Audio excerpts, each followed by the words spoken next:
Chers téléspectateurs, bonjour et bienvenue à votre émission La Réussite. Nous allons nous entretenir aujourd'hui sur le thème l'intelligence financière. Le thème intitulé Intelligence financière. Et c'est de bonne guerre car on ne peut pas parler de la réussite sans parler de l'argent. Car la réussite financière est incontournable dans la réussite de la vie, dans la vie. Malheureusement, de toutes les études que l'on entreprend dans les écoles, dans les universités, dans les collèges, on n'a pas vraiment des cours consacrés à l'argent ou à la gestion de l'argent, des cours qui vont traiter que de l'argent, des différentes devises et comment les acquérir, comment les conserver, comment les utiliser en bon escient. Il n'y en a pas. Quand nous allons à l'université, on ne voit pas, on voit tous les départements, département de biologie, département de sciences naturelles, département de philosophie, département de ceci ou cela, de droit, de linguistique. Mais on ne voit pas de département de l'argent. Pour cette raison, on a besoin, dans notre développement personnel, cultiver une certaine valeur, la valeur qui nous poussera à gérer au mieux notre argent. Ce que nous voudrions partager avec vous aujourd'hui est très important. Toute personne qui entreprend quelque chose veut gagner de l'argent. Mais tout à l'heure, la relation que nous entretenons avec l'argent, quelquefois, nous pousse à ne pas gagner cet argent. Ou nous pousse à gagner de l'argent, mais ne pas atteindre la réussite grâce à cet argent. L'argent est censé être un catalyseur de la réussite. L'argent est censé être un canal par lequel on peut passer, l'un des canaux justement, par lesquels on peut passer pour aboutir à la réussite.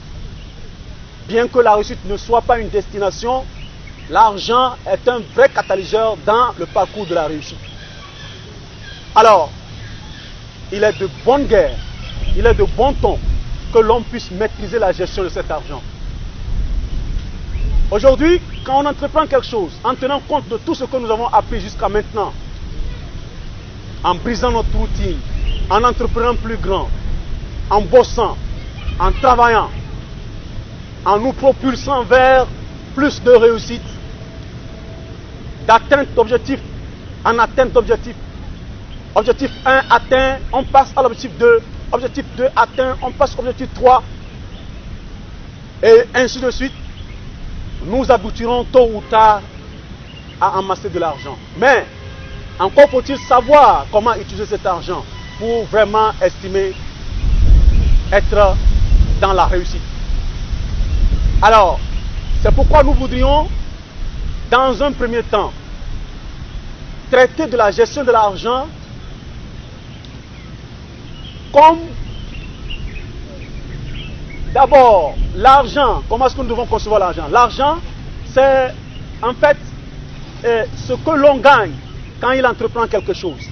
Mais cet argent, quand vous l'avez, c'est pour dépenser. Quand l'on a de l'argent, c'est pour dépenser. Mais ce n'est pas toutes les dépenses qui pourront nous faire atteindre nos objectifs. Parce que de toutes les dépenses que l'on fait, on a ce qu'on appelle la dépense active et on a ce qu'on appelle la dépense passive. La dépense active, c'est cette dépense-là qui concourt, n'est-ce pas, à la réalisation des objectifs qu'on s'est fixés dans notre parcours de richesse ou bien dans notre parcours de réussite ou de succès. Si nous voulons atteindre un but précis, un objectif précis, si l'on s'est assigné un objectif, ça peut être un objectif dans 10 ans, ça peut être un objectif dans 5 ans ou dans 1 an. Je pense que cet objectif-là qu'on s'est donné par rapport à la mission qu'on s'est assigné nous oblige à adopter un certain nombre de comportements. Et ce comportement-là dont nous parlons, il est global. Dans ce comportement, on a le comportement financier. Comment est-ce qu'il faut se prendre devant l'argent qu'on gagne pour aboutir justement aux objectifs qu'on s'est fixés pour 1 an, pour 2 ans, ou pour 5 ans, ou encore pour 10 ans. Chaque jour qui passe, les pas que nous faisons doivent déterminer si nous sommes vraiment sur la droite ligne de notre objectif ou si nous biaisons cette droite ligne. De la même manière, les dépenses que nous faisons chaque jour déterminent si nous sommes sur la droite ligne de notre objectif ou si nous sommes en train de biaiser de cet objectif. Voilà à peu près ce que nous sommes en train de dire ici.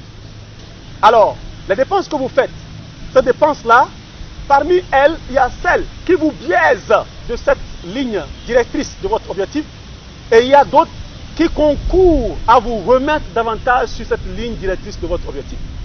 Alors, quitte à nous de savoir quelles sont ces dépenses-là qui, effectivement, nous biaisent de notre objectif qu'on s'est fixé ou encore qui nous mettent davantage sur cet objectif que nous nous sommes fixés. Dans un premier temps, ce qu'il faut retenir, c'est quoi? C'est que toute dépense que l'on va faire, la dépense c'est quoi? Lorsque l'on sort l'argent de son budget, quand tu sors l'argent de ta poche, quand tu sors l'argent de ton porte-monnaie, quand tu sors l'argent de ton compte bancaire, quand tu sors l'argent de ton trésor, alors cet argent-là que tu sors, tenez-vous bien, soit il vous aide à atteindre votre objectif, soit il vous aide à quitter votre objectif et ne pas l'atteindre au plus tôt que possible. Voilà à peu près ce qu'il faut retenir. Alors, toute dépense que vous feriez, toute dépense que l'on va faire, qui soit de nature à concourir à la réalisation de vos objectifs, sont ces dépenses-là qu'on appelle les dépenses actives. Alors que les dépenses passives sont les dépenses que nous faisons qui sont totalement contraires aux objectifs qu'on s'est fixés. Je donne un exemple. Je sors le matin, je dois manger. J'envoie qu'on m'apporte du café ou encore du Lipton. Et je prépare du Lipton avec cet argent que j'ai acheté. J'ai utilisé pour acheter du Lipton. Je prépare du Lipton avec du pain et je prends. Je pense que ce petit déjeuner est nécessaire pour que j'atteigne, n'est-ce pas, mon objectif. C'est nécessaire.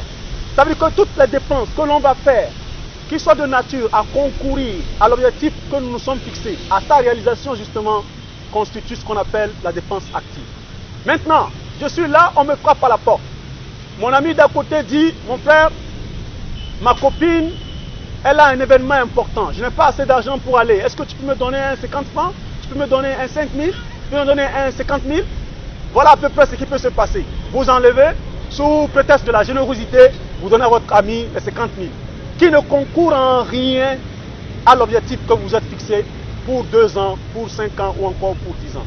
Quitte à vous de voir en quoi est-ce que cette dépense que vous faites est liée à votre accomplissement, à l'accomplissement de vos objectifs. Voilà à peu près ce que nous sommes dit. Je ne peux pas citer d'une manière détaillée toutes les dépenses que vous ferez, mais quitte à vous, c'est à vous maintenant de penser à ça. Qu'est-ce que je fais comme dépense? Est-ce que ce que je fais comme dépense pour, par exemple, paraître devant les autres? Parce que je suis un peu riche, il ne faudrait pas que dans le quartier, on me voit en train de marcher. Voilà une considération qui crée des dépenses passives. Parce que moi, je suis à côté de quelqu'un qui a amené sa maman pour le Hajj, je dois forcément l'amener pour le Hajj alors que mon objectif est différent de celui-là. Ce n'est pas comme ça se fait les dépenses.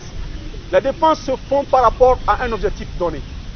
À moins que ce ne soit vraiment une nécessité ou un cas de force majeure. Sinon, on ne fait pas de dépenses de cette manière.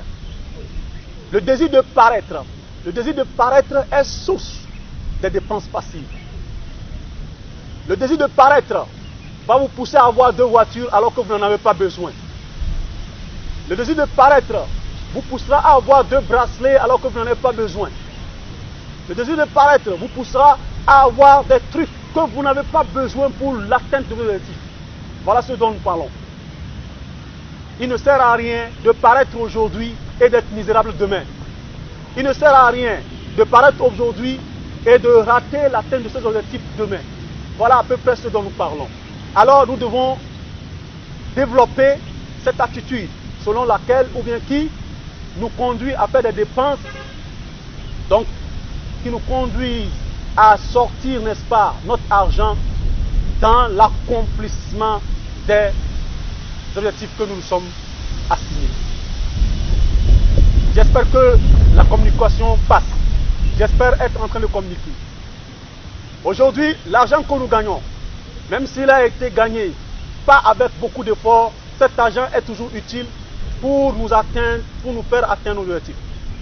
même s'il est atteint, cet argent a été gagné suite à de gros efforts, il est toujours utile pour nous aider à atteindre nos objectifs. Même si c'est un don lié à une activité qu'on a faite il y a longtemps, cet argent est toujours utile pour nous permettre d'atteindre nos objectifs. Donc, l'argent que nous gagnons doit en principe nous aider à atteindre nos objectifs au lieu de nous écarter de nos objectifs. Et l'un des facteurs qui pousse l'homme à s'écarter de ses objectifs lorsqu'il gagne de l'argent, c'est le désir de paraître. À tout à l'heure.